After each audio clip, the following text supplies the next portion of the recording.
ভয় করো, বলেন না কি করো? ভয় করো। ওয়াকুলু কাওলান সাদীদা, আল্লাহ তাআলা বলে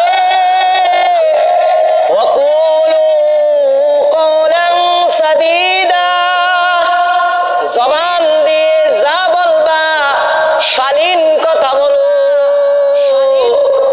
সত্য কথা বলো, অশালীন কোন কথা তোমার জবান দিয়ে তুমি বের করিও না।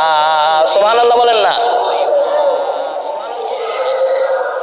এবার আমরা বুঝি আমাদের জবান দিয়ে অনেক সময় অশালীন কথা বের হয়ে যায়, আমাদের জবান দিয়ে অনেক সময় অসভ্য ভাষা বের হয়ে যায়, আমাদের জবান দিয়ে অনেক সময় উল্টা পাল্টা কথা বের হয়ে যায়, আমাদের জবান দিয়ে অনেক সময় বিভিন্ন খারাপ কথা বের হয়ে যায়।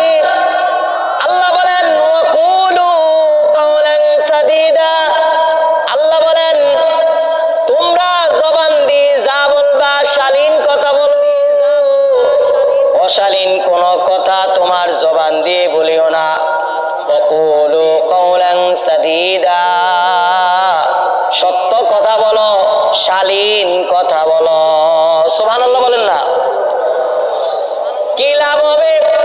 ইউসলিহ লাকুম আমালাকুম ওয়া ইয়াগফির লাকুম যুনুবাকুম ওয়া মান ইউতি'ল্লাহা ওয়া রাসূলাহু ফাকাদ ফাযা ফাওজান আযীমা। আল্লাহ বলে যে তোমরা যদি জবান দিয়ে শালীন কথা বলো, সত্য কথা বলো, আমি আল্লাহকে ভয় করো, তাহলে তোমার লাভ কি হবে? আমি আল্লাহ তোমাকে দুইটা আদেশ দিলাম। কয়টা আদেশ বলেন? দুইটা আদেশ দিলাম। যদি তুমি এই দুইটা আদেশ ঠিকভাবে তুমি পালন করতে পারো, তাহলে আমি আল্লাহ তাআলা তোমাকে দুইটা পুরস্কারের ঘোষণা দিলাম। সুবহানাল্লাহ বলেন। কয়টা পুরস্কার? দুইটা পুরস্কার। কয়টা? দুইটা। এক নাম্বার হলো আল্লাহ বলেন ইয়া আইয়ুহাল্লাযীনা আমানুত্তাকুল্লাহ ওয়া কুলু কাওলান সাদীদা ইউসলিহ লাকুম আমালাকুম। এক নাম্বার হলো আল্লাহ তাআলা তোমার ভুলযুক্ত ত্রুটিযুক্ত আমলগুলো ত্রুটি মুক্ত করে নিবে। সুবহানাল্লাহ বলেন না। তার মানে কি? ত্রুটিযুক্ত আমল, আমরা যে আমল করি আমাদের আমলের মধ্যে ভুল হয় না? কথা বানাগা ভুল হয়নি? হ্যাঁ ভুল হয়। এই যদি আমরা এই দুইটি আদেশ আল্লাহর পালন করতে পারি, তাহলে আল্লাহ বলেন যে তোমার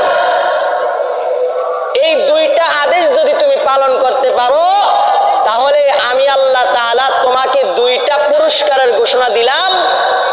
এক নাম্বার হলো তোমার ভুলযুক্ত আমলগুলো ত্রুটিযুক্ত, মানে ভুলকে কি বলে? ত্রুটি। ত্রুটিযুক্ত আমলগুলো ত্রুটি মুক্ত করে কবুল করে নিব। সুবহানাল্লাহ বলেন। কয়টা আদেশ? দুইটা আদেশ। একটা হলো আল্লাহকে ভয় করা, একটা হলো কি? আল্লাহকে ভয় করা। দুই নাম্বার হলো ওয়াকুলু কাওলান সাদীদা, জবান দিয়ে যা বলবা শালীন বলো, সত্য কথা বলো। সুবহানাল্লাহ বলেন। এই দুইটা আদেশ আল্লাহ দিয়েছে। এই দুইটা আদেশ যদি আমরা পালন করতে পারি, তাহলে আল্লাহ বলে তোমার ত্রুটিযুক্ত আমলগুলো ত্রুটি মুক্ত করে দিব। ওয়া ইয়াগফির লাকুম যুনুবাকুম, আল্লাহ বলেন আমি আল্লাহ তোমাদের জীবনের গুনাহ মাফ করে দেব। সুবহানাল্লাহ বলেন। তাহলে আমরা আমাদের জীবনের গুনাহ মাফ হোক, এটা চাই কি চাই না? কথা কয় না? চাইনি? হ্যাঁ, আমরা এটা চাই যে আমাদের জীবনের সব গুনাহ আল্লাহ যেন মাফ করে দেয়। আমিন বলেন না? আল্লাহ যেন আমাদের জীবনের গুনাহগুলো কি করে দেয়? কথা কয় না? কি করে দেয়? মাফ করে দেয়। আল্লাহ যেন আমাদের জীবনের গুনাহ মাফ করে দেয়। আল্লাহ বলেন ওয়া মান ইউতি'ইল্লাহা ওয়া রাসূলাহু, আল্লাহ বলেন ওয়া মান ইউতি'ইল্লাহা ওয়া রাসূলাহু ফাকাদ ফাযা ফাওজান আযীমা। আল্লাহ বলেন যে আল্লাহ এবং আল্লাহর রাসূলের অনুসরণ করবে, এতাআত করবে, এতাআত অনুসরণ করবে, আল্লাহ বলেন ফাকাদ ফাযা ফাওজান আযীমা, তাদের বিজয় হবে চূড়ান্ত বিজয়। সুবহানাল্লাহ বলেন, তাদের বিজয় কি হবে? চূড়ান্ত বিজয়। আল্লাহু আকবার, আল্লাহু আকবার বলেন। তাদের বিজয় হবে চূড়ান্ত বিজয়। এরপরে আল্লাহ সুবহানাহু ওয়া তাআলা কুরআনুল কারীমের মধ্যে এই আয়াতের মধ্যে আলোচনা করছেন। আমি চেষ্টা করব আপনাদেরকে এই আয়াতের উপরে আলোচনা শেষ করার জন্য। বলেন ইনশাআল্লাহ। ভাইরা আমার, আল্লাহ বলেছেন কি ওয়াকুলু কওলান সাদীদা, তোমরা জবান দিয়ে যা বলবা শালীন বলো। কি বলো? শালীন কথা বলো, সত্য কথা বলো। তার মানে আল্লাহ কইছে সত্য কথা কও, মিথ্যা কথা বলিও না। বলেন আপনারা বলেন তো, সত্যই বিজয় না মিথ্যাই বিজয়? সত্যই বিজয়। মনে করেন কথার কথা, একজন লোক বিপদে পড়ছে। কি পড়ছে? বিপদে পড়ছে। একজন লোক বিপদের মধ্যে পড়ে গেছে, এমন বিপদ যে তার বিপদের মধ্যে এমন বিপদ সে পড়ে গেছে, এখন সে যদি টাকা না পায় তাহলে তার ক্ষতি হয়ে যাবে। কি হয়ে যাবে? ক্ষতি হয়ে যাবে। আমরা মনোযোগ দেই এদিকে, ক্ষতি হয়ে যাব। এখন মনে করেন পাশের বাড়ির লোক অনেক টাকাওয়ালা। কিওয়ালা বলেন? টাকাওয়ালা। কিন্তু তার কাছে গিয়া চাইছে, ও ভাই তুমি আমারে কিছু টাকা দাও, যদি আমারে কিছু টাকা দাও আমি তোমাকে এই টাকাটা আবার পরে ধার নিতেছি, আবার পরে তোমার টাকাটা আমি পরিশোধ করে দিব। এবার সে কি বলে জানেন? যারা বড় লোক তারা বলে, এই ভাই তুমি যে আমার থেকে টাকা নিবা। কি নিবা বলেন? টাকা নিবা। টাকা নেওয়ার পর তুমি আমাকে খুশি হইয়া কত দিবা? খুশি হইয়া কত দিবা? এরকম কিছু নামদারি সুদখোর মুসলমান আছে না নাই? কথা বলা আছে না নাই? আছে।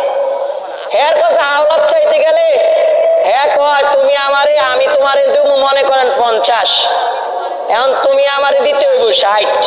এরকম কিছু সুদখোরা মুসলমান আছে না নাই? আছে। এই যে আপনি 50,000 টাকা লোকটাকে দিলেন, দেওয়ার পরে আপনি যে তার থেকে 60,000 টাকাটা নিলেন, আপনার পুরাটা টাকা হারাম হয়ে গেছে। নাউজুবিল্লাহ বলেন না? এই যে আপনি হারাম খাইছেন, আপনি মনে করেন আপনি তাকে টাকা দিয়েছেন, কিন্তু অনেক মানুষ আছে বিপদ পড়লে সুদ ছাড়া টাকা দেয় না। কথা কোন আছে না নাই? সুদ ছাড়া টাকা যদি কয় ভাই আপনি আমার 50 দেন, আমি আপনার 50 দেব, যাই বুঝা করে টেয়া দিতাম না। কথা কোন আছে না নাই? আছে।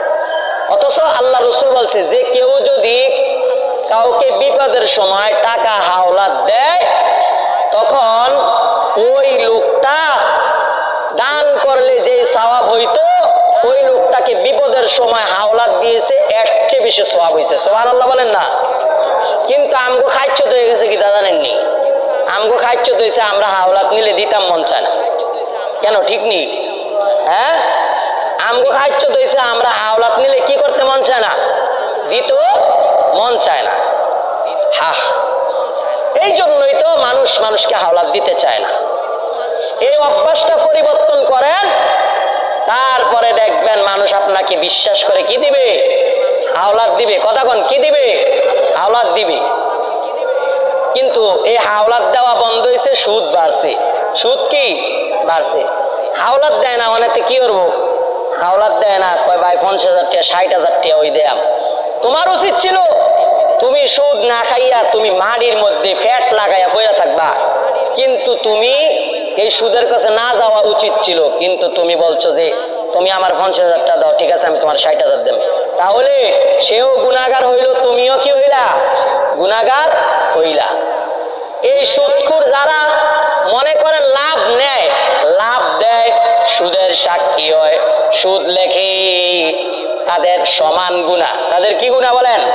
সমান গুনাহ। আল্লাহ তাআলা বলেন, ইয়া আইয়ুহাল্লাযীনা আমানুত্তাকুল্লাহ, ইয়া আইয়ুহাল্লাযীনা আমানুত্তাকুল্লাহ, ইয়া আইয়ুহাল্লাযীনা আমানুত্তাকুল্লাহ ওয়া যারু মা বাকিয়া মিনার রিবা ইন কুনতুম মুমিনিন। আল্লাহ বলেন, ও ঈমানদাররা, ইত্তাকিল্লাহ, আমি আল্লাহকে ভয় করো। এবং আল্লাহ বলেন সুদকে বর্জন করো। আল্লাহ বলেন সুদকে তোমরা বর্জন করো যদি তুমি মুমিন হয়ে থাকো। কি হয়ে থাকো? মুমিন হয়ে থাকো। আল্লাহ কারে কয়? ঈমানদার করে। কারে কয় বলেন? ঈমানদার করে আল্লাহ কয় সুদ ছাড়ো। আমি আল্লাহরে ভয় করো, সুদ ছাইরা দাও। তার মানে লাভ নেওয়া দেওয়া এটি ছাড়ো। আল্লাহ কয় ছাড়তো, আর এতে আরো মুসলমান দাবি করে আরো খায়। আছে না নাই? তাহলে বলেন, আপনারা বলেন, এই যে হারাম খাইলো, এই হারামের মধ্যে আরাম নাকি হালালের মধ্যে আরাম? হালালের মধ্যে আরাম। তো বলতেছিলাম বাবা, আমি একটা বিষয়ের উপরে আলোচনা করতেছিলাম। আল্লাহ বলছেন জবান দিয়ে যা বলবা শালীন কথা বলো, অশালীন কোন কথা জবান দিয়ে উচ্চারণ করিও না। সুবহানাল্লাহ বলেন না? মিথ্যা কথা বলিও না, সত্য কথা তুমি বলো। দেখেন অনেক মানুষ আছে বিপদে পড়ছে, কিন্তু টাকা চাইতে গেলে বলে নাই। কি বলে? কথা বলে না, কি বলে? নাই। কিন্তু টাকা আপনার আল্লাহ তাআলা দিছে। আপনি যদি 50,000 টাকা আপনার কাছে থাকে, একটা লোক বিপদে পড়তেই পারে। বিপদ কি মানুষের কইয়া আইয়ে নেই? আরে মাতে না, কইয়া আইয়ে না। কিন্তু বিপদ যখন বইলা আসে না, তখন বিপদ আপনি মনে করেন আটকা বিপদের মধ্যে পড়ে গেছেন, কিন্তু আপনি ওই সময় বলছেন যে ভাই আপনি আমারে 10,000 টাকা দেন। এর কাছে থাকা সত্ত্বেও কিছু মুসলমান আছে, বলে আমার কাছে কি নাই। কি বলে বলেন? নাই। আপনি দিতেন না, এটা হচ্ছে ভিন্ন বিষয়। আপনি কেন মিথ্যা কথাটা বললেন? আপনি কেন মিথ্যা কথাটা বললেন? আপনি বলতেন যে ভাই আমি আপনাকে 10,000 টাকা দিতে পারবো না, দুঃখিত ভাই আমি দিতে পারবো না। শেষ, বেড়া একটা সান্ত্বনা হয়ে যেত। বা বেড়ার বলতেন যে ভাই আমার এই টাকাটা একটা কাজের জন্য রাখছি, আমি টাকাটা দিতে পারবো না। সত্যি যদি আপনি কাজের জন্য রাখেন, তাহলে কাজেরটা বলবেন, মিথ্যা কথা বলবেন না। মিথ্যা কথা কি বলবেন না। সমস্ত গুনার মা হচ্ছে মিথ্যা। সমস্ত গুনার মা কি বলেন? আরে কথা কয় না। সমস্ত গুনার মা কি? মিথ্যা। মিথ্যা হলো সমস্ত গুনার মা, মিথ্যা হলো সমস্ত গুনার মূল। রাসূল কারীম সাল্লাল্লাহু আলাইহি ওয়াসাল্লামের কাছে একজন সাহাবী মুসলমান হয়েছেন। মুসলমান হওয়ার পরে রাসূল কারীম সাল্লাল্লাহু আলাইহি ওয়াসাল্লামের কাছে নব মুসলিম সাহাবী বলতেছে, ইয়া রাসূলুল্লাহ, আমার 3টা অভ্যাস আছে, এই 3টা অভ্যাসের পারমিশন আপনি আমাকে দিতে হবে। কি দিতে হবে? 3টা অভ্যাসের পারমিশন। 3টা কাজ আমি করবো, এই 3টা কাজের পারমিশন আপনি আমাকে কি করতে হবে? দিতে হবে। রাসূল বললেন, বাবা ঠিক আছে, তোমাকে 3টা কাজের পারমিশন দিব, বলো কাজগুলা কি? এবার নবীজির কাছে ওই সাহাবী শোনাইতেছে, পয়গম্বর এই কাজগুলো আমার জিনা করার অভ্যাস আছে। কি আছে বলেন?